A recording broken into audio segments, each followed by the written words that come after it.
Iran અને Israel વચ્ચે ચાલી રહેલા ભીષણ જંગમાં હવે વૈશ્વિક રાજનીતિ અને લશ્કરી વ્યૂહરચનાના નવા સમીકરણો રચાઈ રહ્યા છે.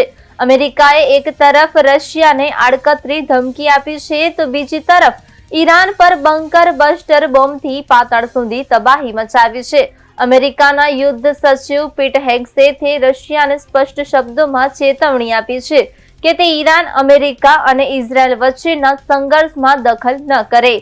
પેન્ટાગોનમાં પત્રકારો સાથે વાત કરતા તેમણે જણાવ્યું છે કે જો કે ટ્રમ્પ અને પુતિન વચ્ચેની વાતચીત સકારાત્મક રહી છે અને યુક્રેન મુદ્દે શાંતિની ચર્ચા થઈ રહી છે, પરંતુ રશિયાએ મિડલ ઈસ્ટના જંગથી દૂર રહેવું જ હિતાવહ રહેશે.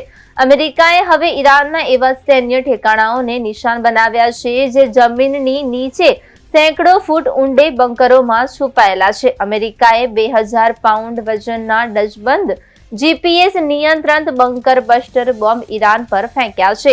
આ હુમલાનો મુખ્ય હેતુ ઈરાનની મિસાઇલ બનાવવાની અને તેને દાગવાની ક્ષમતાને મૂળમાંથી ખત્મ કરવાનો છે.